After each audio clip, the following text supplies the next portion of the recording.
கர்த்தர் நல்லவர், கர்த்தர் நல்லவர், கர்த்தர் நல்லவர். கர்த்தர் நல்லவே, கர்த்தர் நல்லவே, கர்த்தர் நல்லவே. தேவனுடைய வார்த்தைக்கு ஆதாரமாய் பரிசுத்த வேதாகமத்திலிருந்து ஒரு வசனத்தை வாசிக்கிறேன். ஜெபத்தோடு கவனிங்கள். ஏசாயா தீர்க்க தரிசனத்தின் புஸ்தகம் 3ஆம் அதிகாரம் 23வது வசனம். ஏசாயா 3:23. கண்ணாடிகளையும் சல்லாக்களையும் குல்லாக்களையும் துப்பட்டாக்களையும் உறிந்து போடுவார்.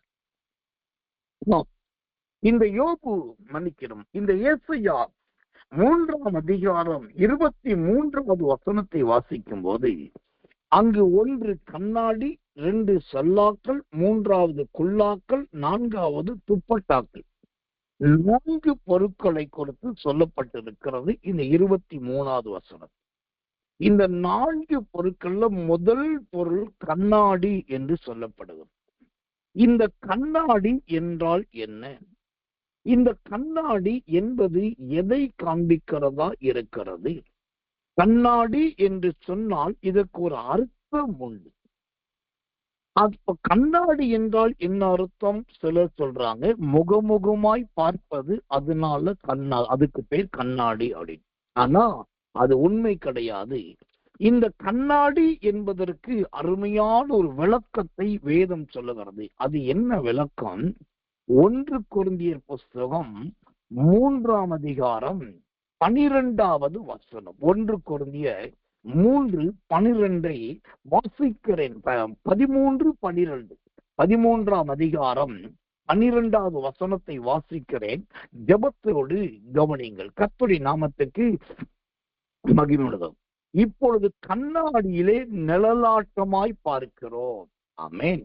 இந்த கண்ணாடி என்றால் என்ன அர்த்தமா? நிழலாட்டம் என்று அர்த்தம். சிலர் இதை சாயல் என்று சொல்லுவார்கள், சில ஒத்து போகுதல் என்று சொல்லுவார்கள், சில மறு தோற்றம் என்று சொல்லுவார்கள், சிலர் உள்ளது உள்ளபடி என்று சொல்லுவார்கள். இப்படி கண்ணாடிக்கு பலரும் தங்கள் அனுபவத்திலிருந்து பல விளக்கங்களை கொடுக்கிறார்கள். ஏன்னா கண்ணாடி என்பதற்கான வேதத்தின் விளக்கம் என்னன்னா, கர்த்தர் இந்த 1 கொரிந்தியர் 13:12 சொல்லுகிறபடி நிழலாட்டம் என்று அர்த்தம். ஒரு உச்சி வெயில் நேரம் நடந்து போறீங்க, ஒரு புளிய மரம் இருக்கிறது அல்லது ஒரு வேப்ப மரம் இருக்கிறது. அந்த மரத்தின் நிழலிலே போய் நிக்கிறீங்க.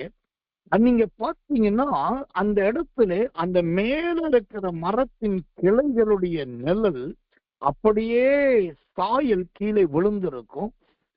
அதுதான் அங்க நிழலாடு. அதே போலதான் நாம் கண்ணாடிக்கு முன்னாடி எந்த தோற்றத்தில் நிற்கிறோமோ அதனுடைய ஒரு நிழலாட்டத்தை தான் அந்த கண்ணாடி காண்பிக்கிறது. அறிவியல் படி அறிவியல் படி பலதரப்பட்ட கண்ணாடிகள் இருக்கிறது. பூத கண்ணாடி இருக்கிறது, ரசம் கலந்த கண்ணாடி இருக்கிறது, ரசம் பூசப்படாத கண்ணாடி இருக்கிறது, சல்லடை போன்ற கண்ணாடி இருக்கிறது, அதிக உறுதியான கண்ணாடி இருக்கிறது, பெரிய கண்ணாடி இருக்கிறது, சின்ன கண்ணாடி இருக்கிறது, பெருவுருவ கண்ணாடி இருக்கிறது, சத்திரம் பொருட்கள் உருவாக்கக்கூடிய கண்ணாடி இருக்கிறது. இப்படி கண்ணாடியிலே பல கண்ணாடி அறிவியல் பூர்வமா வரலாற்று பூர்வமா நடைமுறையிலே இருக்கிறது. ஒரு காலத்துல பெண்கள் கைகளில் அணிகிற வளையல், அந்த கையில பெண்கள் அணிந்த அந்த வளையலே ரொம்ப ஃபேமஸா இருக்கு. அன்னைக்கே அந்த வளையல் எதுல இருந்து வந்ததுன்னா இந்த கண்ணாடியில இருந்தா வந்திருக்கும். ரோட்டில ஒரு மனுஷன் சின்ன ஒரு தள்ளு வண்டி வச்சுக்கிட்டு அதுல வளையல்களை வச்சுக்கிட்டு அவன் அப்படியே வித்து கொண்டு போவான். போகும்போது சொல்லுவான், கண்ணாடி வளையல், கண்ணாடி வளையல், கண்ணாடி வளையல் அப்படின்னு. நீங்க பழமைவாதிகளா இருப்பீர்கள் என்று சொன்னா பழம்பெரும் ஒரு திரைப்படம் உண்டு. எனக்கு திரைப்படத்தின் பேர் தெரியல, மற்ற யார் நடிகர் நடிகல தெரியல. ஆனா இந்த வளையலை குறித்து, அதாவது கண்ணாடி வளையலை குறித்து ஒரு பெரிய சினிமா பாட்டே இருக்கிறது. அந்த பாட்டை, வளையலை குறித்த சினிமா பாட்டு நீங்க நல்லா கொஞ்சம் நிதானமா போட்டு கவனமா கேளுங்க தான் சொல்ல, கேட்க வேண்டாம்னு சொல்ல, போட்டு கேளுங்க. நான் சினிமா பாட்டை கேட்க சொல்றதுக்கு காரணம் இது அந்த காலத்து பாட்டு, அது நீங்க கேட்கணும். அதை கேட்டாக்கா இந்த வளையல், கண்ணாடி வளையல் என்ன பண்ணும், கணவனுக்கும் மனைவிக்கும் இடையில என்ன பண்ணும், வாலிப பிள்ளைகளுக்கு இந்த கண்ணாடி வளையல் எப்படிப்பட்டது, அப்புறம் அந்த கண்ணாடி கல்லுடைய நிறம் எப்படிப்பட்டதுன்னு அந்த கண்ணாடி வளையலை குறித்து, கண்ணாடியை குறித்து ஒரு பாட்டே இருக்கும். அதை கேட்கறதுக்கு வாழ்க்கையின் தத்துவங்கள் அதுல இருக்கும். இப்போ ஏன் இத சொல்றேன்னா, இப்படி மனிதர்கள் பயன்படுத்துகிற கண்ணாடியே இவ்வளவு இருக்கு. ஆனா பைபிள்ல எத்தனை கண்ணாடி இருக்கு பாஸ்டர்? 4 கண்ணாடி பத்தி இருக்குதா, 40 கண்ணாடியை பற்றி இருக்குதான்னு கேட்டாக்கா 8 விதமான கண்ணாடிகளை குறித்து இந்த வேதத்துல நீங்க பார்க்கலாம். கண்ணாடியிலே முதல் கண்ணாடி யோபுவின் புஸ்தகத்துல வருகிறது. கண்ணாடியிலே கடைசி கண்ணாடி வெளிப்படுத்தல் 15ஆம் அதிகாரம் 2ஆம் வசனத்திலே வருகிறது. யோபு சூத்திரம் 37 கர்த்தர் 18 ஆரம்பிச்சு வெளிப்படுத்தல் 15:2 வரைக்கும் 8 விதமான கண்ணாடிகளை கொடுத்து வேதம் நமக்கு சொல்லுகிறது. கர்த்தருக்கு மகிமையும் கிருபையும் தயவும் உண்டாகும். இந்த கண்ணாடியில தான் பெரிய சத்தியங்களும் வேதத்துக்கும் ஆவிக்குரிய ஜீவியத்துக்கும் ஏற்ற நல்ல உபதேசங்கள் அடங்கி இருக்கு. அதுல குறிப்பாய் வேதத்துல 8 வித கண்ணாடி என்று சொன்னேன். இந்த 8 என்பது வேதத்தில் எதை குறிக்கிறது தெரியுமா? ரொம்ப முக்கியமான ஒரு ஆழமான சத்தியத்தை குறிப்பதுதான் 8 என்கிற எண். அப்ப இந்த 8 எதை குறிக்கிறது? சங்கீதங்களின் புஸ்தகம் 118ஆம் சங்கீதம் 8வது வசனம். சங்கீதம் 118ஆம் சங்கீதம் 8வது வசனத்தை வாசிக்கிறேன், ஜெபத்தோடு கவனிங்கள். 118:8. மனுஷனை நம்புவதை பார்க்கிலும் கர்த்தர் பேரில் பற்றுதலாயிருப்பதே நலம். இப்போ 8 என்பது ஒரு சத்தியத்தை சொல்லுகிறது. அந்த சத்தியம் என்ன சொல்லுகிறது? சங்கீதம் 118:8 சொல்லுகிறது. அது 118:8 என்ன சொல்லுகிறது? மனுஷனை நம்புவதை பார்க்கலாம். அப்போ மனுஷனை நம்பாதே. அதே மாதிரிதான் கண்ணாடியை நம்பாதே. சிலர் கண்ணாடிய பார்த்த உடனே, ஓ என் நெத்தியில என்ன இருக்குன்னு தெரிஞ்சிருச்சு, என் கண்ணத்துல என்ன இருக்குன்னு தெரிஞ்சிருச்சு, என் முடி எப்படி இருக்குன்னு தெரிஞ்சிருச்சு, என் மூக்கு சுத்தமா இருக்கா இல்லைன்னு தெரிஞ்சிருச்சு, என் காதுக்குள்ள அழுக்கு இருக்கா இல்லையான்னு தெரிஞ்சிருச்சுன்னு சொல்லி நிறைய பேர் கண்ணாடிய நம்புறாங்க. அந்த கண்ணாடி கூட ஒரு மனுஷனை போன்றதுதான்.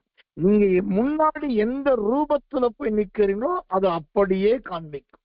அதனாலதான் கர்த்தர் மனுஷனை நம்புவதை பார்க்கலாம், கர்த்தர் பேரில் பற்றுதலாயிருப்பதே நலம். கண்ணாடிக்கு முன்னாடி செய்யறது எல்லாமே பியூரிட்டி கிடையாது. கண்ணாடிக்கு முன்னாடி நாம் சோத்திரம் செய்கிறதான அனைத்தும் ஒரிஜினல் கிடையாது. கண்ணாடிக்கு முன்னாடி இருந்து கண்டது எல்லாமே மெய்யும் கிடையாது. அது முதலாவது நிழலாட்டமானது, இரண்டாவது முழுமையாய் நம்ப முடியாதது. நீங்க என்னதான் கண்ணாடிக்கு முன்னாடி நின்று நல்ல மூக்குக்குள்ள கத்திரிக்கோலை வச்சு நல்ல மூக்க தூக்கி விட்டு உள்ள இருக்கிற ஒவ்வொரு முடியா பொறுமையா கட் பண்ணுங்க. கட் பண்ணி முடிச்ச உடனே அந்த கண்ணாடி சொல்லும், நீ மூக்குல முடி வெட்ட வரதுக்கு முன்னாடி புல்லுக்கட்டுல புல்லு முளைச்சு நின்ன மாதிரி இருந்துச்சு, இப்ப பாரு உன் மூக்கு நல்ல சுதந்திரம், கத்த நல்லவன், ஒரு கொகை மாதிரி இருக்குன்னு சொல்லும். பார்க்கதான் கொகை மாதிரி ஆயிடுச்சு, சுத்தமாயிடுச்சு அப்படின்னு நீங்க சுண்டு வரல அப்படி மூக்குக்கு உள்ள விட்டு பாத்தீங்கன்னா அந்த என்னதான் நல்ல தூக்கி எடுத்து கத்திரிக்கோலை வச்சு வெட்டி இருந்தாலும் அந்த சுண்டு வரல சொல்லும், ஐயோ ஐயோ பாரு, இன்னும் மூக்குக்குள்ள முடி இருக்கதான் செய்யுது. அப்போ இந்த கண்ணாடி என்ன செய்கிறது? உள்ளதை எல்லாவற்றையும் சொல்லவில்லை. அதனால தான் இந்த கண்ணாடியும் நம்ப வேண்டாம். ஏனென்றால் இந்த கண்ணாடியும் ஒன்றுதான், மனுஷனும் ஒன்றுதான். இந்த கண்ணாடி என்பது வெறும் சாயல் தான். இப்படி கர்த்தர் நல்லவே விதவிதமான கண்ணாடிகள் உண்டு. கடந்து போகட்டும். இப்ப நான் சொன்னேன் வேதத்துல 8 விதமான கண்ணாடி இருக்கிறது என்று. 8 கண்ணாடியை குறித்தும் நான் விளக்கமாய் சொல்லி முடித்தா, கடைசி கண்ணாடியை சொல்லும் போது நான் மட்டும்தான் மூக்குல கண்ணாடியை போட்டு இங்க பிரசங்கத்துல உட்கார்ந்துருப்பேன். நீங்க எல்லாம் போய் சாப்பிட்டு தூங்கிடுவீங்க. இன்னும் இவருக்கு வேற வேலை இல்லை, இப்படியே பேசிட்டு தான் இருப்பாரு. அதனால 8 கண்ணாடியை குறித்து நான் சொல்லாம, எனக்கு ஆவியிலே உண்டாகிற தேவன் நடத்துதலின்படி சில கண்ணாடிகளை சொல்லி முடிக்கும்படி விரும்புகிறேன். முதலாவது, இந்த 8 கண்ணாடியில முதல் ஒரு கண்ணாடியை கொடுத்து பார்க்கலாம். யோபுவின் புஸ்தகம் 37 அதிகாரம் 18வது வசனம். யோபு 37:18 வாசிக்கிறேன், ஜெபத்தோடு கவனிங்கள். வார்க்கப்பட்ட கண்ணாடி போல் கெட்டியான ஆகாய மண்டலங்களை நீர் அவரோடு கூட இருந்து விரித்தீரோ. ஆமென். இங்கு கண்ணாடியிலேயே முதல் ஒரு கண்ணாடியை பார்க்கிறோம், வார்க்கப்பட்ட கண்ணாடி. கர்த்தருடைய நாமத்துக்கு மகிமை உண்டாவதாக. அப்போ வார்க்கப்பட்ட என்று சொன்னால் அது எதை குறிக்கிறது? வார்க்கப்பட்ட என்கிற வார்த்தை அல்லது வார்க்கப்பட்ட கண்ணாடி எதை விளங்க காட்டுகிறதா இருக்கிறது? இந்த வார்க்கப்பட்டதை குறித்த ஒரு வசனத்தை வேதத்திலிருந்து வாசிக்கிறேன், ஜெபத்தோடு கவனிங்கள். கர்த்தருடைய நாமத்துக்கு மகிமையும் கிருபையும் தயவும் உண்டாவதாக. நாகும் தீர்க்க தரிசனத்தின் புஸ்தகம் 1ஆம் அதிகாரம் 14வது வசனம். நாகும் 1:14. உன்னை குறித்து கர்த்தர் கட்டளை கொடுத்திருக்கிறார். இனி உன் பேருக்கு வித்து விதைக்கப்படுவதில்லை. உன் தேவர்களின் கோவிலில் இருக்கிற உன் தேவர்களின் கோவிலில் இருக்கிற வெட்கப்பட்ட விக்கிரகத்தையும் வார்க்கப்பட்ட விக்கிரகத்தையும் நான் நிர்மூலம் பண்ணுவேன். நீ கனவீனன் ஆனபடியினால் அதை உனக்கு பிரேத குழியாக்குவேன். இங்கு இந்த கண்ணாடியில் முதல் கண்ணாடி வார்க்கப்பட்ட கண்ணாடி என்று பார்த்தோம். இந்த வார்க்கப்பட்டது எதை குறிக்கிறது? வார்க்கப்பட்ட விக்கிரகங்களை குறிக்கிறது அல்லது நிர்மூலமாக்கப்பட்டதை குறிக்கிறது. வார்த்தை என்று சொன்னால், வார்க்கப்பட்டது என்று சொன்னால் அச்சில் பிழிவது என்று அர்த்தம்.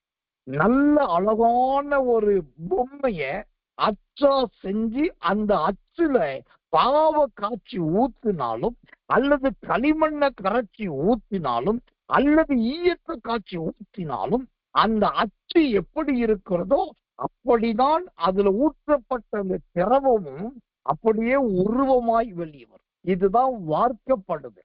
ஒரு காலத்துல மரத்தினால் செய்த அச்சுக்களை வைத்து அதிலே பலதரப்பட்ட திரவியங்களை ஊற்றி அதுல ஒரு உருவத்தை செஞ்சு அதைத்தான் நமஸ்கரித்தார்கள், நம்பினார்கள், வணங்கினார்கள். அதனாலதான் வார்க்கப்பட்டது. இன்றைக்கும் பல தேவ பிள்ளைகளுடைய வாழ்க்கையில இந்த விக்கிரகங்களுக்கான தொடர்பு விடவே இல்லை. ஒரு பக்கம் கர்த்தர், மறுபக்கம் ஸ்தோத்திரம் இருக்கிறது. ஒரு பக்கம் ஆண்டவர், இன்னொரு பக்கம் வேற ஒரு தெய்வ வழிபாடு.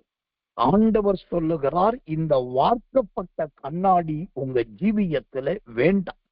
அதை முழுவதுமாய் விட்டு விடுங்கள். ஒன்று கர்த்தர் தெய்வமானால் கர்த்தரையே பின்பற்றுங்கள், அல்லது ஸ்தோத்திரம் பாகால் தெய்வமானால் பாகாலையே பின்பற்றுங்கள். கர்த்தர் நல்லவே. அதை விட்டுட்டு வலதுபுறத்திலும் இடதுபுறத்திலும் சாய்கிற இந்த வார்க்கப்பட்ட கண்ணாடி மாதிரி இருக்காதீங்க. என்னைய பாருங்க, நான் இதை போல இருக்கிறேன். என்னைய பாருங்க, நான் அதை போல இருக்கிறேன். என்னைய பாருங்க, நான் இப்படிதான் ஜீவிக்கிறேன் சொல்லி உங்களை நீங்களே வார்த்து அடையாளப்படுத்துகிற கண்ணாடியா இருக்காதீங்க.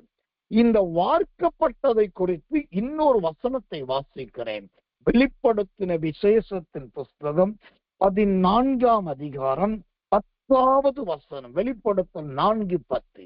அவன் தேவனுடைய கோபாக்கினையாகிய பாத்திரத்திலே கலப்பில்லாமல் வார்க்கப்பட்ட அவருடைய உக்கிரமாகிய மதுவை குடித்து பரிசுத்த தூதர்களுக்கு முன்பாகவும் ஆட்டுக்குட்டியானவருக்கு முன்பாகவும் அக்கினியினாலும் கந்தகத்தினாலும் வாதிக்கப்படும்.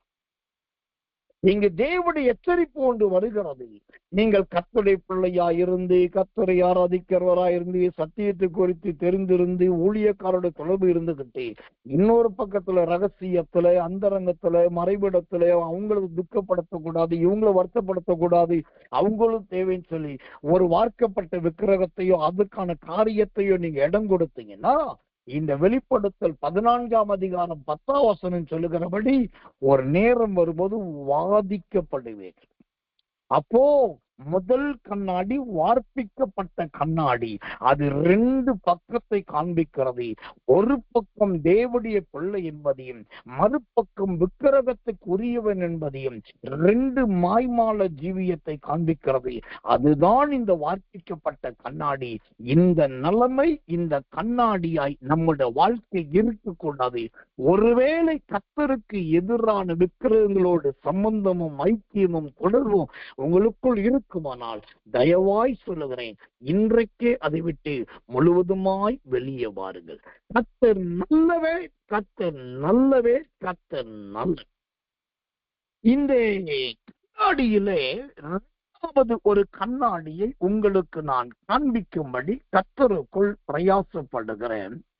யாக்கோபின் புஸ்தகம் 1ஆம் அதிகாரம் 23வது வசனம். யாக்கோபு 1:23. எண்ணத்தினால் எனில் ஒருவன் திருவசனத்தை கேட்டும் அதன்படி செய்யாதவன் ஆனால் கண்ணாடியிலே தன் சுபாவ முகத்தை பார்க்கிற மனுஷனுக்கு ஒப்பாய் இருப்பான். இங்கு 2வது ஒரு கண்ணாடியை பார்க்கிறோம். இது என்ன கண்ணாடி? சுபாவ முகத்தை காண்பிக்கிற கண்ணாடி. கர்த்தர் நல்லவே, கர்த்தர் நல்லவே, கர்த்தர் நல்லவே. சுபாவ முகம், முகம் தெரியும். அது என்னையா சுபாவ முகம்?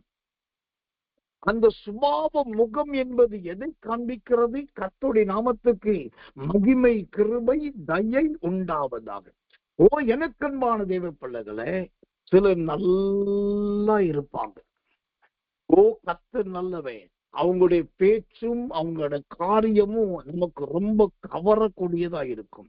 ஆனால் ஏதோ ஒரு சூழ்நிலை வந்துருச்சு அல்லது ஒரு சிக்கல் வந்துருச்சுன்னா அவங்களுடைய முகம் அப்படியே மாறி ஆபேலை போன்று இருக்க வேண்டியவர்கள் காயினை போல மாறிடுவாங்க.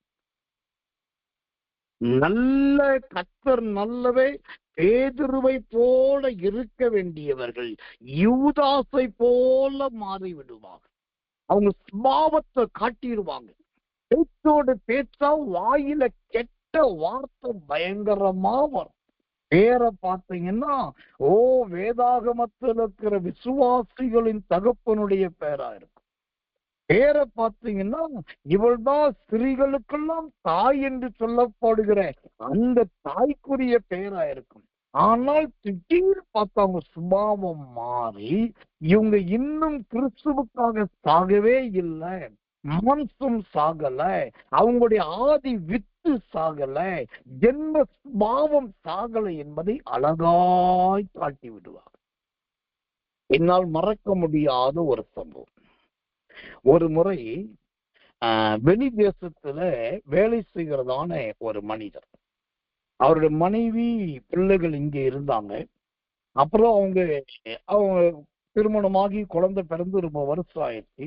இப்ப நீண்ட இடைவெளி ஆயிடுச்சு. இப்ப அவங்களுக்கு ஒரு ஆசை வந்துருச்சு, இன்னொரு குழந்தை வேணும்னு. அப்போ அதுக்காக அவங்க சோதர் பிரயாசப்பட்டு தேடி வந்தார்கள், காத்திருந்தார்கள், ஜெபித்தார்கள், தேவனுடைய வார்த்தையை சொன்னதன்படி நீண்ட இடைவெளிக்கு பின்பு வந்தாலும் கர்த்தர் இறங்கி மீண்டும் ஒரு குழந்தையை கொடுத்தார். அப்ப அதுக்கு நன்றி சொல்றதுக்காகவும் அவங்களுடைய இன்னொரு உறவினர் ஆந்திராவிலே திருமணமான காலத்திலிருந்து குழந்தையே இல்லாத இருக்கிறாங்க. அப்ப அங்க எப்படியாவது ஜோமணி அவங்களுக்கு ஒரு புத்தக பாக்கியத்தை கர்த்தர் கொடுக்கணும்னு சொல்லி ஒரு அப்பாயின்மெண்ட் வாங்கி என்னைய ரொம்ப சூத்திரம் ரிக்வஸ்ட் பண்ணி கார்ல கூட்டு போனேன். இப்போ நான் இங்க இருந்து விமானத்துல போய் ஆண்டவர்கள் சென்னையில இறங்கிட்டு அங்க அவங்க நேர விமான நிலையத்துக்கு வந்தாங்க, கார்ல கூப்பிட்டாங்க. நாங்க ஒரு குடும்பம் ஒரு 3-4 பேர் சேர்ந்து கார்ல போயிட்டு இருக்கோம். அவரு துபாய் அவருடைய வெளிநாட்டில் நடக்கிறதும் எல்லா காரியத்தையும் அப்படியே சொல்லிட்டே வர்றாரு. அப்புறம் நீங்க ஜோமணி சொன்ன தீர்க்கம் நடந்துச்சு பாச, இது நிறைவேறிச்சு பாச, சாட்சியா சொல்லிட்டு வர்றாரு. சொல்லிட்டு வந்துட்டே இருக்கும்போது அந்த ஸ்ரீபெரும்புதூர் என்கிற இடத்துக்கு வந்தபோது பயங்கர டிராபிக் ஜாம். அந்த டிராபிக் ஜாம் ஆகி அப்படி வண்டி அப்படி மெதுவா நகர்ந்துட்டு இருக்குது. ஒரு குறிப்பிட்ட இடம் வரும்போது ஒரு பஸ்ஸுக்கார ஹார்ன் அடிச்சு பண்ணிட்டு அந்த டிராபிக்ல முந்திக்கிட்டு முன்னாடி போய், அப்போ நாங்க போற காரை ஒட்டி அவன் போறான். பட் கார்ல எந்த விதமான இது இல்லை. அப்போ அந்த அவன் எப்படியும் முன்னாடி போன உடனே இந்த கார் ஓட்டிட்டு இருக்க அந்த சகோதரர் விசுவாஸ் அவர் தான் எங்களை கூட்டு போறார் வெளிநாட்டுல இருக்க. அவருக்கு வந்துருச்சு பாருங்க கோபம். ஓ கர்த்தர் நல்லவன், அப்படிப்பட்ட ஒரு கோபம். அந்த கோபம் வந்த உடனே அப்படியே பட பட பட பட பட பட பட படம் வார்த்தையை கொடுத்தார். அவனுக்கு பிடிச்சி தாட் தஞ்சாவூர் ஆய் போய் அக்கறை புக்கரன்றார். அப்புறம் அவன் போயிட்டான் எங்கேயோ. அப்புறம் உடனே காரை நிப்பாட்டிட்டு கதவை திறந்துகிட்டு வெளியே போயிட்டு அப்படியே கண்ணெல்லாம் செவந்து மூக்கெல்லாம் வெடைச்சி கை காலெல்லாம் வேர்த்து விறுவிறுத்து அப்படியே நல்ல ஒரு டெம்பர் ஊசி போட்ட மாதிரி டெம்பர் ஆகி மனுஷன் நின்றுட்டு பொழுது சத்தம் முடியுது. அப்போ ஒரு பயன்படுத்தின சில வார்த்தைகள் நான் பார்த்தேன். அது சில பொருட்களை பார்த்தேன். ஒரு பொருள் வீட்டுக்கு வெளியிலேயே வாசல்ல விட வேண்டியது, இன்னொரு பொருள் வீட்டுக்குள்ள மூளையில கிடக்க வேண்டியது. இந்த பொருளெல்லாம் பயன்படுத்தி பேசுறார். அப்பதான் அவர் திரும்பி கொஞ்ச நேரம் கழிச்சு எல்லாம் கூலாகி சாப்பிட்டாரு. அவங்க ஆளாளுக்கு சொல்லி முடிச்ச உடனே திரும்ப வந்துட்டாரு. வரும்போது பாத்தீங்கன்னா பின்னாடி ஒரு பெரிய லைனே ஒரு பெரிய டிராக்கே உண்டாயிடுச்சு. இவருக்கு அதெல்லாம் தெரியல. அப்புறம் உள்ள வந்தார். உள்ள வந்த பிறகு அப்படியே என்னை பார்த்த உடனே அவருக்கு ஒண்ணும் புரியல. அப்பதான் சுயநினைவு வந்தது. திரும்பவும் கார் டிரைவ் பண்ணார். நான் அதுல இருந்து அவர்கிட்ட பேசுறதையே நிறுத்திட்டேன். அவர் சொல்றதை கேட்கறதையும் நிறுத்திட்டேன். அப்படியே நான் என்னுடைய சிந்தனை எண்ணத்தெல்லாம் வேறு பக்கம் திருப்பி நான் வேறு விதமா இசோத்தருடைய ரியாக்ஷன் காட்ட ஆரம்பிச்சேன். ஏன்னாக்கா அது வரைக்கும் அவரு மனைவியை குறித்து பேசினாரு, பிள்ளைகளை குறித்து பேசினாரு, தீர்க்கதரிசனத்தை குறித்து பேசினாரு. ஆண்டவர் அப்படி செய்தாரு, நீங்க சொல்றதெல்லாம் நடக்குது, நீங்க தேவனுடைய மனுஷன், என்னென்னமோ சொல்லிட்டு வந்தாரு. அப்போ சரி பரவாயில்ல, மனுஷன் தமிழ்நாட்டுல இருந்து வெளிநாட்டுல போயிருந்தாலும் ஆவிக்குறிகள் வளர்ந்திருக்கிறாரு, நல்ல சத்தியத்துல நினைச்சிட்டு இருக்கும் போதே அவருடைய ஜென்ம சுபாவத்தின் கண்ணாடி தெரிஞ்சிருச்சு. இன்னும் வெளியில தான் அவரு கண்ணாடி மாதிரி பளிச்சுன்னு இருக்கிறாரே தவிர உள்ள எப்படி இருக்கிறாரு? சிங்கம் மாறியும், நரி மாறியும், கரடி மாறியும், காட்டெருமை மாறியும், சோத்திரம் கொடிய விலங்குத்தனமாத்தான் இருக்கு. இதுதான் அந்த சுபாவ கண்ணாடி. தேவனுடைய பிள்ளைகள் என்று சொன்னா எந்த நிலைமை வந்தாலும் நம்முடைய பழைய சுபாவத்தை நாம் காட்டிடவே கூடாது. அந்த பழைய ஜீவியத்தை திரும்பவும் வெளியே கொண்டு வந்துடவே கூடாது. அது அடக்கம் பண்ணப்பட்டதுதான். அது கொல்லப்பட்டதுதான். அந்த சுபாவம், அந்த ஜென்ம சுபாவம் முழுவதுமா ஒழியணும். அதைத்தான் இங்கு வாசிக்கிறோம். கர்த்தர் நல்லவே. கர்த்தர் யாக்கோபு 1:23 சுபாவ கண்ணாடி அந்த வசனம் சொல்லுது, எண்ணத்தினால்வெனில் ஒருவன் திருவசனத்தை கேட்டு அதன்படி செய்யாதவன் ஆனால் கண்ணாடியிலே தன் சுய முகத்தை பார்க்கிற மனுஷன். இங்க ஒரு பெரிய ரகசியம் இருக்கு பாருங்க சகோதரி. மிகப்பெரிய ஒரு ரகசியத்தை ஆவியானவர் சொல்றாரு. சிலருக்கு அந்த ரட்சிக்கப்படுறதுக்கு முன்னாடி இருந்த சுபாவம் ஏன் வருது தெரியுதா? திடீர் அந்த சுபாவம் ஏன் வெளிப்படுது தெரியுமா? அதுக்கு காரணம் என்னன்னு அதே வசனம் சொல்லுது. ஓ, எண்ணத்தினால் வெனில் திருவசனத்தை கேட்டும் அதன்படி செய்யாதவனானால்.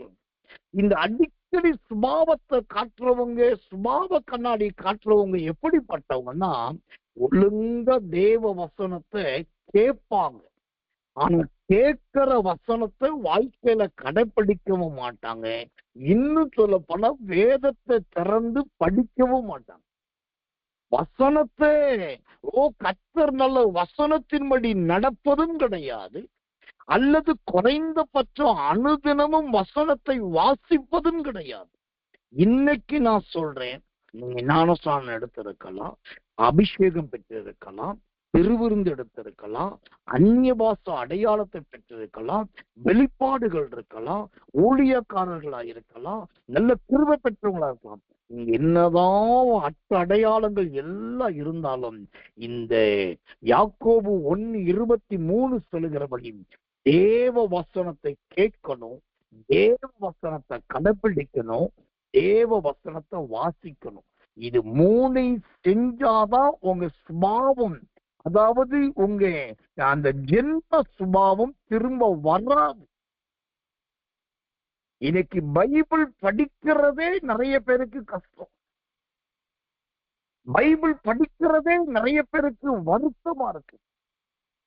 அப்போ உங்களுக்கு கோபம் வரதான் செய்யும், எரிச்சல் வரதான் செய்யும், கெட்ட வார்த்தை வரதான் செய்யும், முறுமுறுப்பு வரதான் செய்யும், சபிக்கிறது வரதான் செய்யும், தூசணம் வரதான் செய்யும், அநியாயம் வரதான் செய்யும். கூடவே ஸ்தோத்திரம் வரும், கூடவே அல்லேலூயா வரும், கூடவே சந்தோஷம் வரும், கூடவே பாட்டு வரும், கூடவே பிரசங்கம் வரும்.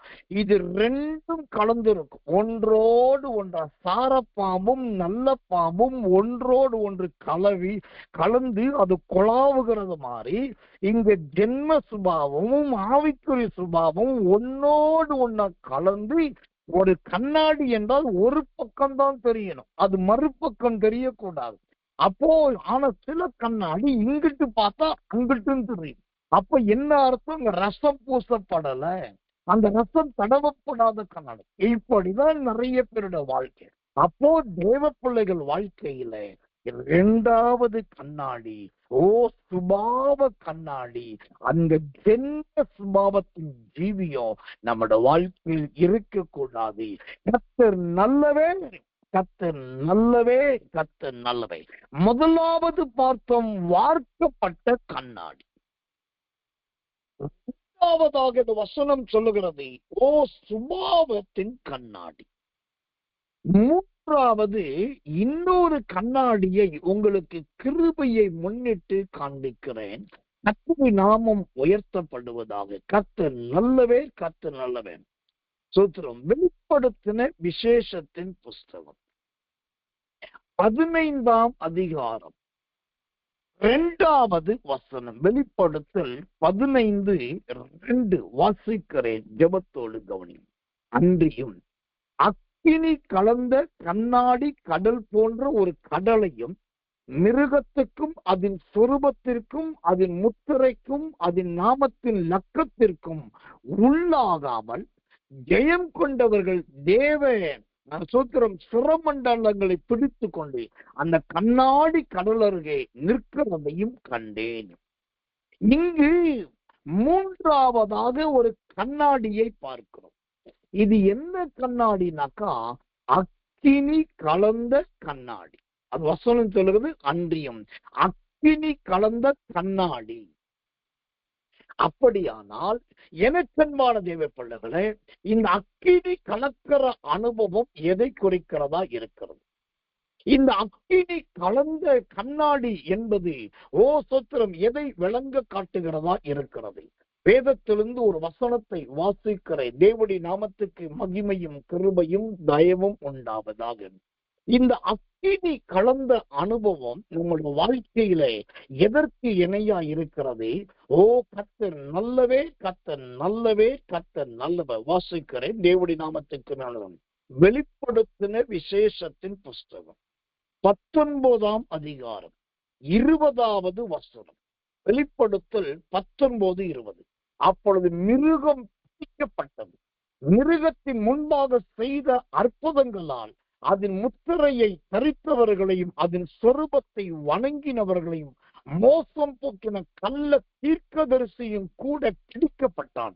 இருவரும் கந்தகம் எரிகிற அக்கினி கடலிலே உயிரோடு தள்ளப்பட்டார்.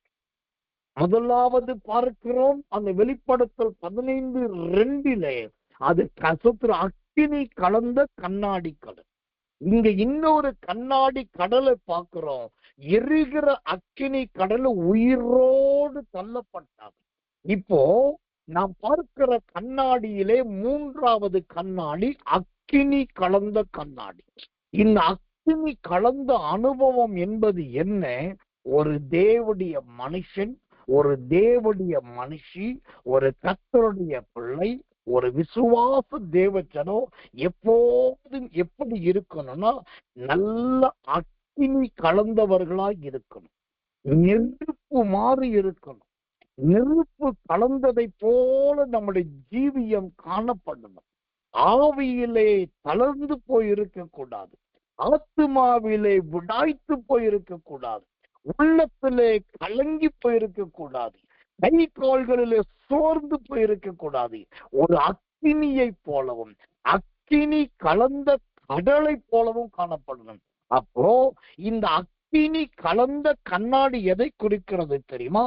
தன்னிடத்தில் வருகிற எல்லா சத்துருக்களை அழிப்பதை குறிக்கிறது. இந்த வெளிப்படுத்தல் 19:20 சொல்லுகிறது. முதலாவது மிருகம் அழிக்கப்படுகிறது. இரண்டாவது மிருகத்தினால் செய்யப்பட்ட அற்புதங்கள் அழிக்கப்படுகிறது. மூன்றாவது மிருகத்தின் முத்திரை அழிக்கப்படுகிறது. நான்காவது சொரூபங்கள் அழிக்கப்படுகிறது. ஐந்தாவது மோசம் போக்கினவர்கள் அழிக்கப்படுகிறார்கள். ஆறாவது கள்ள தீர்க்கதரிசிகள் அழிக்கப்படுகிறார்கள். கர்த்தர் நல்லவன். இந்த 6 விதமான ஊழியத்துக்கு விரோதமான, ஆவிக்குரிய ஜீவியத்துக்கு விரோதமான இவர்களை இந்த அக்கினி கடலிலே உயிரோடு தள்ளினார். இந்த நாட்கள்ல ஒரு உபதேசம் சுத்தி கொண்டு வருது. அவங்க என்ன சொல்றாங்கன்னா, நீ யாரையும் நியாயம் தீர்க்க கூடாது. சுத்திரமா, நீ அவங்கள எந்த தண்டனையும் கொடுக்க கூடாது. அதை கர்த்தர் பார்த்துக்குவாரு, ஆண்டவர் பார்த்து. அது உண்மைதான், நான் இல்லைன்னு சொல்ல. நான் அதே சமயத்துல ஊழியத்துக்கு பகையாளியும் கர்த்தருடைய காரியத்துக்கு எதிராளியுமாய் இருந்து எந்த நிரமத்திலும் துன்மார்க்கத்திலும் அக்கிரமத்தில் நிறைந்திருந்து நன்மைக்கு வழியே விடாம எதற்கெல்லாவே ஒருத்தர் இருக்கிறார் அப்படின்னாக்கா, அவர்களை கர்த்தருடைய அக்கினி கடலில் தள்ளுவதில் என்ன பாவம் இருக்கிறார்? கர்த்தர் நல்லவன். தேவன் காயினை தண்டிக்கவில்லையா? சவுலை நியாயத்தீர்ப்புக்கு ஒப்பு கொடுக்கவில்லையா? எத்தனையோ மனிதர்களை சங்காரத்துக்கும் மரணத்துக்கும் தேவன் நியமித்தாரே. அப்ப இதுல இருந்து என்ன தெரிகிறது? சத்தியத்தை கேட்கிற தேவச்சனே, இந்த கடைசி காலத்துல ஒரு பக்கத்துல ஆவியிலே அனலா இருந்தாலும் இன்னொரு பக்கத்தில் சத்துருக்களை, விரோதிகளை, எதிரிகளை அல்லது கொலைக்காரர்களை, குற்றவாளிகளை, கர்த்தருக்கு தடையானவர்களை, கர்த்தருடைய ஊழியத்துக்கு தடையா இருப்பவர்களை அக்கினி கடலில் தள்ளக்கூடிய, உயிரோடு தள்ளக்கூடிய ஒரு பராக்கிரமசாலியாக நாம் மாற வேண்டும். அந்த தைரியமும் அந்த துணிச்சலும் நமக்கு வர வேண்டும். என் ஊழியத்தை குறித்து நான் பல முறை சொல்லி இருக்கிறேன். அது இப்படியும் சொல்றேன், உங்களை பயமுறுத்துவதற்கு நான் சொல்லல. அது பரிசுத்த ஆவியானவர் அறிவார். ஆனா நீங்க தெரிஞ்சுக்கணும் அப்படின்றதுக்காக நான் சொல்றேன். என்னன்னா, என்னுடைய வாழ்க்கையை பொறுத்த வரைக்கும் அல்லது கர்த்தர் கொடுத்த என் ஊழியம், அதில் குறிப்பா என்னுடைய தனிப்பட்ட ஜீவியத்தை பொறுத்த வரைக்கும், யாராவது ரொம்ப அநாகரிகமாக அல்லது ஏதோ ஒரு விதத்துல ரொம்ப அவலட்சணமா என்னை நடத்துகிறதோ அல்லது ஏதோ குற்றச்சாட்டை சொல்லி நிரூபிக்க பார்த்தாலோ, அவங்களுக்கு நடக்கிற நியாயத்திற்கும் நெருப்பிலே தள்ளப்பட்டதை போல அவர்கள் புழுவாய் துடித்து விடுவாங்க. காரணமில்லாத கொப்பளங்கள், அவசியமில்லாத சரீரத்துல வியாதிகள், திடீரென்று படுத்த படுக்கைகள், அப்புறம் சுத்திரம் பயங்கரமான ரத்த பேதி, வயிற்று போக்கு, அப்புறம் கண் விழி தானாகவே பிடுங்கி வெளியே வருதல், ஆக மொத்தம் அவர்கள் தங்கள் ரூபத்தையே இழந்து விடுவார்கள். கடைசியில் செய்தி வரும், அவர்களுக்காக போய் மன்றாடி மன்னிப்பு கேட்டு அவர்களை மன்னிப்பு கேட்க சொல்லுவதற்கு பதில் அவர்களுக்காக நான் அங்கலாய்த்து ஜெபித்து விட்டு வருவேன். அதற்கு பின்பு அவர்களை கர்த்தர் மீண்டும் பலப்படுத்துகிறதை பார்த்திருக்கிறார். இப்போ ஒரு தேவனுடைய பிள்ளை எப்படி இருக்கணும்? அக்கினி கலந்த கண்ணாடி மாறி இருக்கும். இந்த அக்கினி கலந்த கண்ணாடி எதை குறிக்கிறது? உலகத்துக்கு அக்கினியா இருக்கணும், தேவனுக்கு கண்ணாடியா இருக்கும். திரும்பவும் சொல்றேன், உலகத்துக்கு அக்கினியா இருக்கணும், தேவனுக்கு கண்ணாடியா இருக்கும். கர்த்தர் பார்த்தா நம்முடைய லைஃப் நல்ல ஒரு டிரான்ஸ்பரண்டா இருக்கணும். அந்த பக்கம் பார்த்தா இந்த பக்கம் ஜீவியம் தெரியணும். இவன் உள்ளும் புறம்பும் நன்றாய் இருக்கிறான், கண்ணாடி போல இருக்கிறான் என்று கர்த்தர் சொல்லணும். அவர் கண்ணுக்கு அப்படி தெரியணும், கர்த்தருக்கு மகிமை உண்டாகும். அதே சமயத்தில் உலகத்தான் பார்க்கும்போது அவங்க பீடி குடிச்சிட்டு இருக்காங்க அப்படின்னாக்கா, அவன் குடிக்கிறான், அவன் அதனால எனக்கு நான் பீடி குடிக்கிறோம் பக்கத்துல போய் நின்றுட்டு இருக்கிறதோ, அல்லது சார் அதை வாங்குங்கன்னு சொல்லும் போது அவன் ஒரு சிகரெட்டை கையில கொடுத்து அதை வாங்குங்கன்னு சொன்ன கை நீட்டி சிகரெட்டை வாங்கி கொடுக்கிறதோ, சோத்திரம் இல்லாட்டி 4 பேர் உட்கார்ந்து கெட்ட வார்த்தை பயங்கரமா பேசிட்டு இருக்காங்க அங்க 2 நேரத்தை செலவழிக்கிறதோ, இது எல்லாம் இல்லாம இந்த பீடி சிகரெட்டு அல்லது தவறான காரியங்கள் யாராவது எதை செய்ய சொல்லும் போது அவர்களுக்கு முன்பா ஒரு தேவனுடைய பிள்ளை எப்படி இருக்குன்னா, அக்கினியா தன்னை காண்பிக்கணும், அக்கினியா தன்னை பிரதிபலிக்கணும். நான் யார் தெரியுமா? ஓ ஜீவனுள்ள தேவனுடைய குமாரன், எனக்குள் என்ன இருக்கிறது தெரியுமா? ஓ மத்தேயு 3:11-12 படி ஓ அக்கினி அபிஷேகம் எனக்குள் இருக்கிறது. கர்த்தரனை எப்படி பயன்படுத்துகிறார் தெரியுமா?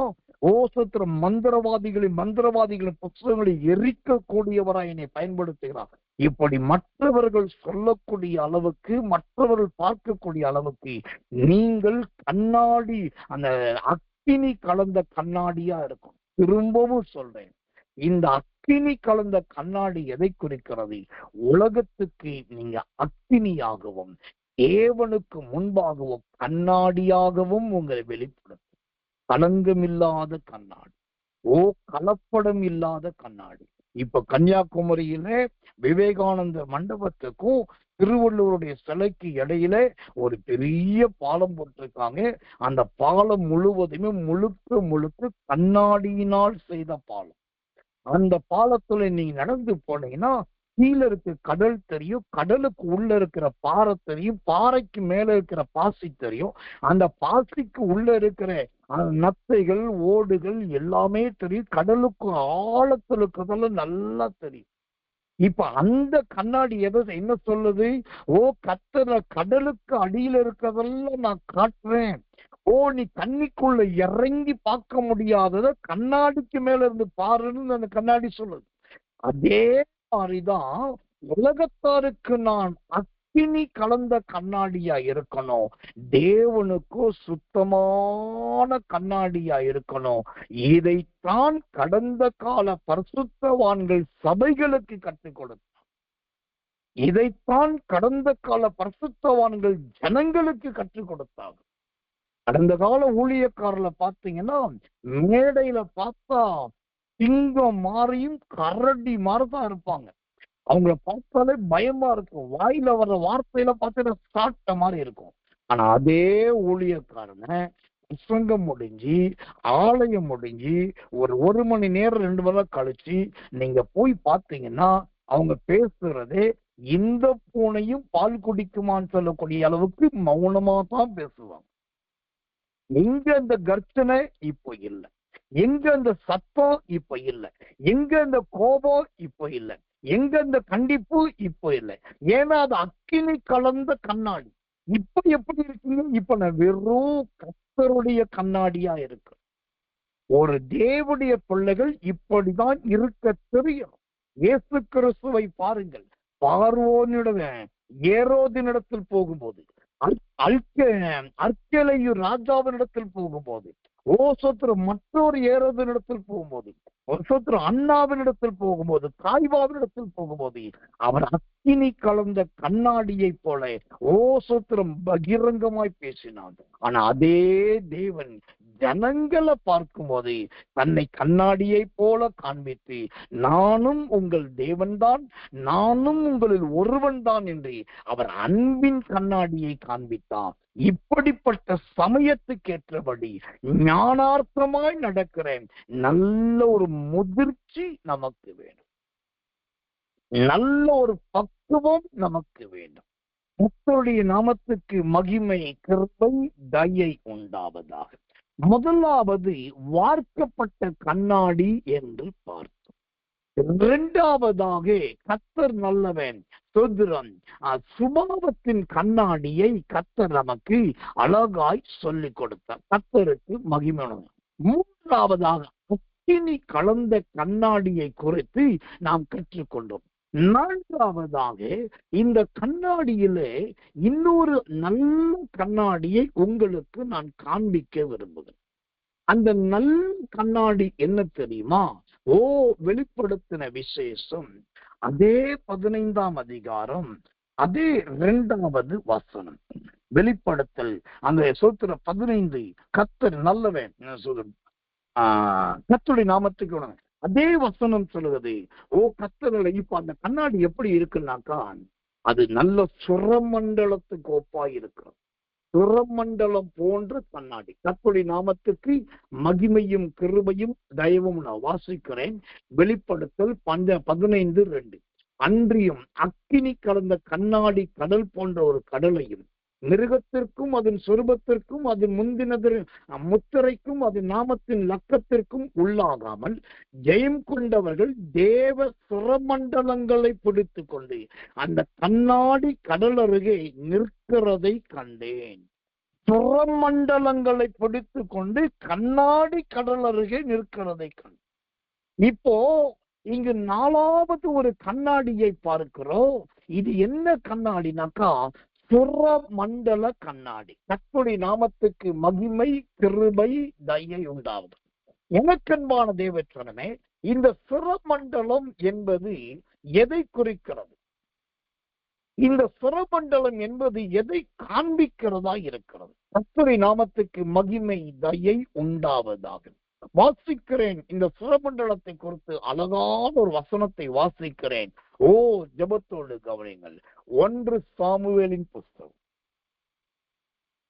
19ஆம் அதிகாரம் 9வது வசனம். 1 சாமுவேல் 19:9 வாசிக்கிறேன். ஜெபத்தோடு கவனிங்கள்.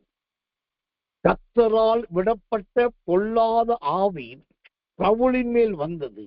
அவன் தன் வீட்டிலே உட்கார்ந்து தன் ஈட்டியை கையிலே பிடித்து கொண்டிருந்தான்.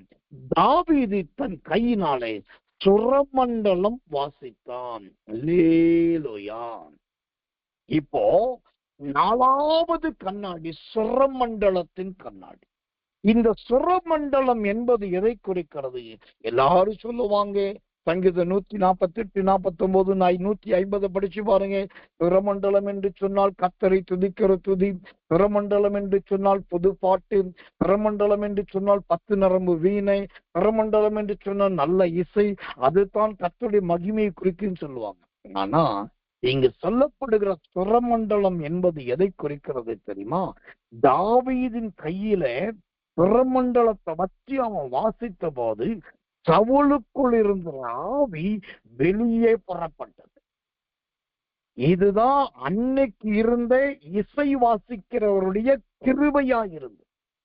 தாவீது நல்ல ஒரு மியூசிஷியன், அவன் நல்ல இசை வல்லுவன், அவன் இசை நிபுணத்துவம் நிறைந்தவன். இசையுடைய சகல விதமான ராகங்கள் அவனுக்கு தெரியும்.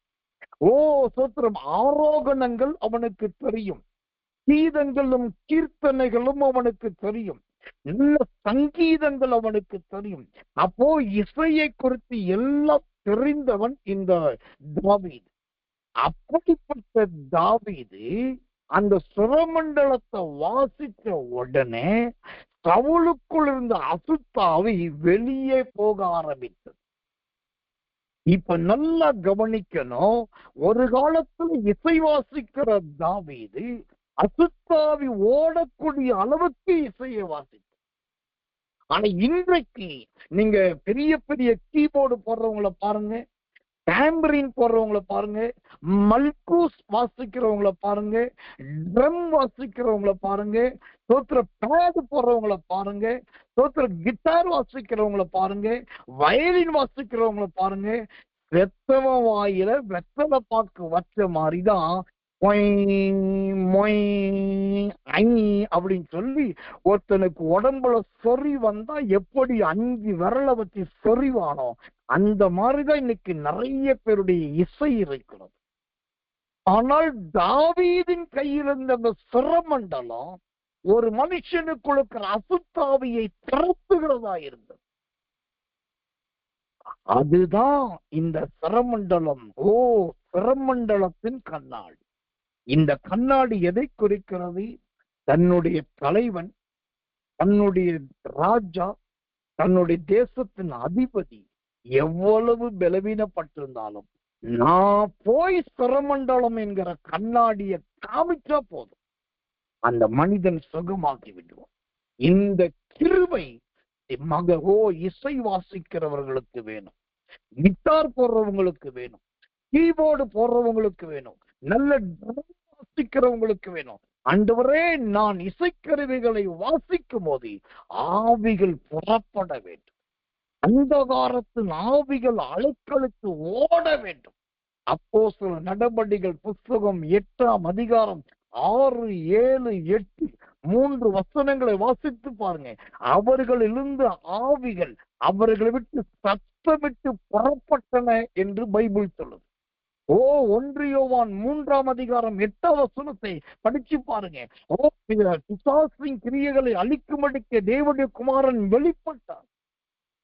அப்ப நமக்குள் ஒரு இசைத்தாளந்து, இசைக்கருவி, இசை நாவல், இசையின் விருப்பம் இருந்தா அது மற்றவர்களை விடுவிக்க கூடிய ஒரு இசையா இருக்கணும். இதுதான் இங்கே சுரமண்டலம் என்கிற கண்ணாடி. இந்த கண்ணாடி நல்ல சுரமண்டலத்தை நிதானமா நிறுத்தி அழகா வாசிக்க தெரியும். என் ஊழியத்துல நான் மறக்க முடியாத ஒரு சம்பவம். வேலூர் பக்கத்துல சுதிரம் பள்ளிக்கொண்டா என்கிற இடம். அங்கே நான் கொஞ்ச காலம் என்னுடைய அன்பு மனைவி இறந்தது நிமித்தம் கொஞ்சம் ஓய்வுக்காக அங்க வந்திருந்தேன். அப்போ அங்க இருக்க நிறைய ஊழியக்காரர்கள் என்னை குறித்து கேள்விப்பட்டு என்னை பார்க்க வந்தார்கள். ஒரு வாலிப தம்பி அப்பதான் ஊழியம் செய்றார். அவர் ஓசூர் பக்கத்துல ஏதோ ஒரு ஊர்ல ஒரு கூட்டத்தை என்னை வைத்து ஆயத்தப்படுத்தினார். சரி என்று நானும் போயிருந்தேன். அப்போ போகும்போது நான் இருக்கிற அதே பள்ளிக்கொண்டாலதான் அந்த வாலிப ஊழியக்காரன் இருக்கிற, அவருக்கு கீழே ஒரு 3-4 வாலிபர்கள் இருக்காங்க. இவங்க எல்லாம் டீமாவே அந்த ஊருக்கு போயிருக்காங்க மீட்டிங் அரேஞ்ச் பண்றதுக்கு. குறித்த நேரத்துக்கு நானும் போயிட்டேன். நான் போயிட்டு அவங்க பாட்டெல்லாம் பாடும்போது கவனிச்சுட்டு இருந்தேன். பாட்டு ஒரு பக்கம் போது, மியூசிக் ஒரு பக்கம் போது, எல்லாத்த விட பாட்டு கீழே அமர்ந்தி அப்படியே கலந்து படுத்திருக்கு. மியூசிக் சத்தம் பயங்கரமா இருக்கு. அப்புறம் ஏன் வேலை வந்தது, நான் எழுந்து அந்த தேவ செய்திக்கு போறதுக்கு முன்னாடி ஒரு பல்லவியை பாடி அப்படியே ஜெபத்தில் நடத்த ஆரம்பிச்சு. நான் பல்லவிய பாடி ஜெபத்துல நடத்தின பாருங்க, இந்த சூத்திர இசை வாசிக்கிறவருக்கு வந்துருச்சு ஒரு வேகம். டமால் டுமால் தா பூல் பயங்கர அடி உத நொறுக்கு சின்ன விண்ணு மனசு தெருக்கட்டும் உடையட்டும் அப்படின்னு சொல்லி பட்டையை கிளப்பிட்டார். நான் பார்த்தேன் உடனே ஆராதனை நிப்பாட்டிட்டு அப்படியே சைலண்ட். இவர் அடிக்கிற வரைக்கும் அடிச்சு நொறுக்கிற வரைக்கும் நொறுக்கிட்டு திரும்பி பாக்குறேன், என்னடா இது ஐயா வாயை திறக்கல, அமைதியா இருக்காரு. எல்லாம் முடிஞ்ச உடனே நான் சொன்னேன், போதுமா, இதுதான் மியூசிக்கா, இது தேவனுடைய ஆராதனையா இல்ல வேற என்னன்னு கேட்டேன். அதோட இந்த வாலிப பையன் மீதி ஆயிட்டாரு. நடந்த சம்பவம் ஆராதனை முடிச்சிட்டு நான் வெளியே வரும்போது சொன்னேன், நீ தேவனுடைய கூட்டங்களில் வந்து இசை வாசிக்கிற, உன்கிட்ட அபிஷேகமும் இல்லை, தேவனுக்கு பயப்படுகிற பயமும் இல்லை, ஒழுங்கு முறைமையின்படியும் இசை வாசிக்க தெரியல. ஆனா நீ பலிபீடத்துல முன்னாடி உட்கார்ற, நான் சொல்றேன், நீ வருத்தப்படாதே. 7 நாள் உனக்கு கொடுக்கிறேன். 7 நாளுக்குள் உன் ஜீவியம் மாறாவிட்டால் நீ இருக்க மாட்டாய். இது கர்த்தர் சொல்ற வார்த்தைன்னு சொல்லிட்டு ஆண்டவர் சொன்ன வெளிப்பாட சொல்லிட்டு நடந்த சம்பவம். அந்த வருஷம் அந்த சபையில வருஷ கணக்கா இருக்கிற அந்த பையன், சோத்திரம் அந்த போதவரோடு இருக்கிற பையன், அடுத்த 2வது நாள் மரண படுக்கைக்கு போயாச்சு. 2வது நாள் மரண படுக்கை. இப்ப பிழைப்பானா சாவானா என்கிற எல்லாம் நடுக்கம். திரும்பவும் போய் அவன் பக்கத்துல உட்கார்ந்து அறிக்கையிட சொல்லி, ஒப்பு கொடுக்க சொல்லி, தேவனுடைய பலிபீடத்தில் ஏறும்போது உன்னுடைய பாதங்கள் எப்படி இருக்கணும், தேவனுக்கு இசை வாசிக்கும் போது எப்படி வாசிக்கணும், எல்லாத்தையும் சொல்லி பாவ அறிக்கை செய்ய சொல்லி அவனுக்கு முழங்கால் படியிட்டு கையை பிடித்து நல்ல ஜெபம் பண்ணி ஒரு விடுதலை கட்டவிழ்த்து வந்தேன். கர்த்தர் கிருபையாய் இறங்கினார், அவனுக்கு ஒரு சுகத்தை கொடுத்தார், மீண்டும் எழுந்தான். அதன் பின்பு அவனுக்கு திருமணமானது, குழந்தையும் பிறந்தது. இப்பொழுது அந்த வாலிபன் நல்ல ஒரு ஊழியக்காரனாகவும் மாறிவிடும். இதுதான் சுரமண்டலத்தின் கண்ணாடி. நம்ம கிட்ட இருக்கிற ஆயுதங்கள், நம்மிடத்தில் இருக்கிற இசைக்கருவிகள், நம்மிடத்தில் இருக்கிற கிருபைகள், நம்மிடத்தில் இருக்கிற தாளந்துகள் எல்லாமே மற்றவர்களை விடுவிக்க கூடியதா இருக்கணும், மற்றவர்கள் இருதயத்தை இசைப்பட வைக்கிறதா இருக்கணுமே ஒழிய லூசிபரை போலவும் அசுத்த ஆவி நிறைந்தவர்களை போலவும் அல்லது மாம்சத்தை புயபலத்தை வெளிப்படுத்துவதை போலவும் ஒரு காலம் இருக்கக்கூடாது. அதை கர்த்தர் விரும்புவதே கிடையாது. ஒருவேளை இந்த செய்தியை கேட்கிற நீங்க யாரா இருந்தாலும் சரி, நீங்க தேவனுடைய பலிபீடத்துல மேடையில போய் உட்கார்றது நல்லா குறைக்கணும். இல்லாவிட்டா அதுக்கு ஆயத்தத்தோடு தான் போகணும். உங்களை ஊக்கப்படுத்துகிற, உற்சாகப்படுத்துகிற, ஒப்பிட்டு சொல்லுகிற எல்லாம் மறந்துட்டு ஆவில நிரம்புங்க, அந்நிய பாஷை பேசுங்க, ஸ்தோத்திரம் பண்ணுங்க, வசனத்தை கேளுங்க, வார்த்தை அறிக்கையிடுங்க, அர்ப்பணிங்க, கண்ணீர் விடுங்க, ஜெபம் பண்ணுங்க, தாழ்த்துங்க. அதுக்கப்புறம் உங்களுக்கு கொடுக்கப்பட்ட தாளந்தையும் கர்த்தர் கொடுக்கப்பட்ட கிருபையும் பயன்படுத்த முன்னாக செல்லுங்க. அப்ப கர்த்தர் உங்களை மகிமையாய் பயன்படுத்துவார். அல்லேலூயா. கர்த்தர் நல்லவே, கர்த்தர் நல்லவே, கர்த்தர் நல்லவே. அடுத்ததாக கர்த்தருடைய நாமத்துக்கு மகிமை உண்டாவதாக ஒரே ஒரு நல்ல சுரமண்டலத்தை சொல்லி நான் முடிக்க விரும்புகிறேன். ஒரு தேவ பிள்ளையின் கண்ணாடி எப்படிப்பட்ட கண்ணாடியா இருக்க வேண்டும்? வெளிப்படுத்தின விசேஷத்தின் புஸ்தகம் 4ஆம் அதிகாரம் 6வது வசனம். வெளிப்படுத்தல் 4:6 வாசிக்கிறேன். அந்த சிங்காசனத்துக்கு முன்பாக பளிங்குக்கு ஒப்பான கண்ணாடி கடல் இருந்தது. அந்த சிங்காசனத்தின் மத்தியிலும் அந்த சிங்காசனத்தை சுற்றிலும் 4 ஜீவன்கள் இருந்தன. அவைகள் முன்புறத்திலும் பின்புறத்திலும் கண்களால் நிறைந்திருந்தன. ஆமென். இங்கு அடுத்ததாக ஒரு கண்ணாடியை பார்க்கிறோம். இந்த 5வது கண்ணாடி என்ன கண்ணாடினா பளிங்குக்கு ஒப்பான கண்ணாடி. அல்லேலூயா. பளிங்குக்கு ஒப்பான கண்ணாடி. அப்படியானால் ஒரு தேவ பிள்ளையின் ஜீவியம் எப்படி இருக்கணும்னா ஒரு பளிங்கு மாறி இருக்கும். கர்த்தர் நல்லவை. இந்த பளிங்கு என்றால் என்ன? இந்த பளிங்கு என்பது எதை குறிக்கிறது? பளிங்கு என்பதற்கு பலதரப்பட்ட அர்த்தங்களும் பலதரப்பட்ட விளக்கங்களும் உண்டு. ஆனா பளிங்குக்கு சரியான ஒரு விளக்கத்தை வசனத்தை வைத்து வசனத்தை ஒப்பிட்டு காண்பிக்கிறேன். பளிங்கு என்றால் என்ன? ஏசாயாவின் புஸ்தகம் 54ஆம் அதிகாரம் 12வது வசனம். ஏசாயா 54:12. உன் பலகணிகளை பளிங்கும், உன் வாசல்களை மாணிக்க கற்களும். பளிங்கு என்று சொன்னால் அது மாணிக்க கல்லை போன்றது.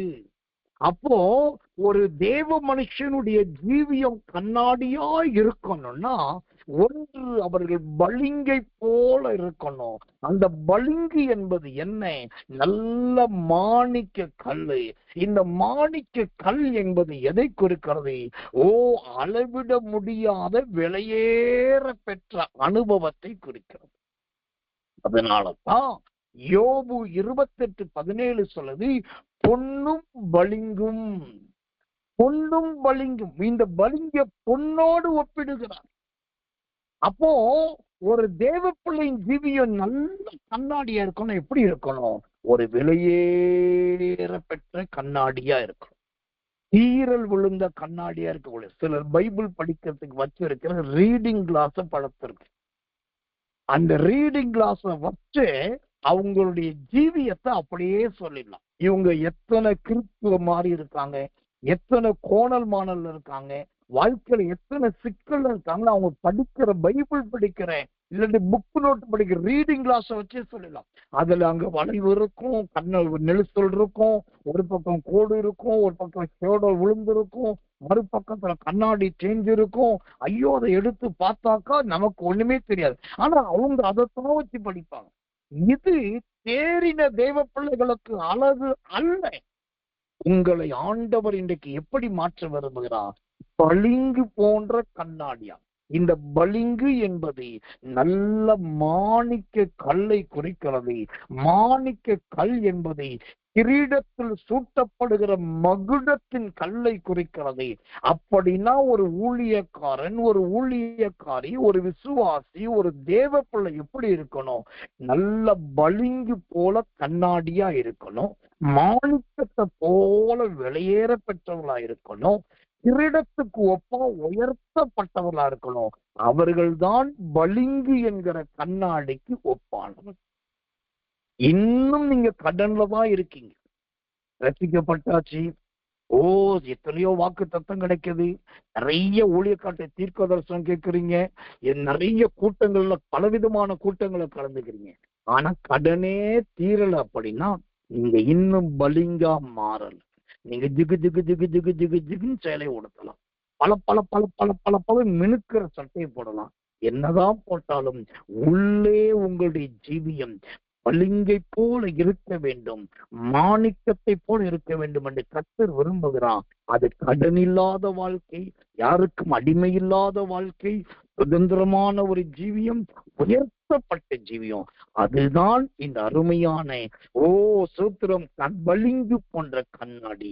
நம்முடைய ஜீவியம் நல்ல வெளிப்படையா இருக்கட்டும், நம்முடைய ஜீவியம் வெளியரங்கமா இருக்கட்டும், நம்முடைய ஜீவியம் மாணிக்க கற்களை போல இருக்கட்டும், நம்முடைய ஜீவியம் விலையேற பெற்றதா உயர்ந்ததா இருக்கட்டும். அந்த மகிமையின் காலத்துக்குள் கர்த்தர் உங்களை நடத்தி செல்வாராக. இப்ப கண்களை மூடி நாம் ஸ்தோத்தரிக்க போகிறோம். ஆண்டவரே, 8 வித கண்ணாடி, அதுல 5 கண்ணாடிகளை எங்களுக்கு காண்பித்தீர். நிழலாட்டம் என்கிற அர்த்தமுள்ள 6வது கண்ணாடியில் காண்பித்தீர். எங்க ஜீவியம் ஒளிவு மறைவு இல்லாத ஒரு வெளியரங்கமான நல்ல ஒரு பளிங்கு போன்ற கண்ணாடியா மாற்றும் என்று சொல்லி எல்லாரும் கண்களை மூடி ஒப்பு கொடுத்து ஒரு நிமிடம் சத்தமா சோதரம் பண்ணுவோம். எல்லாரும் கத்திரை சோதரை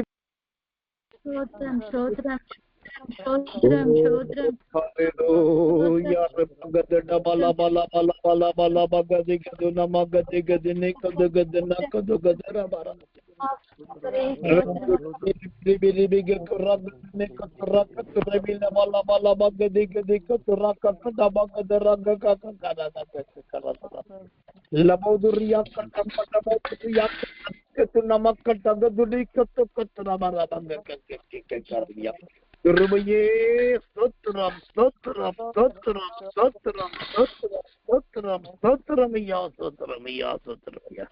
ஆமென்.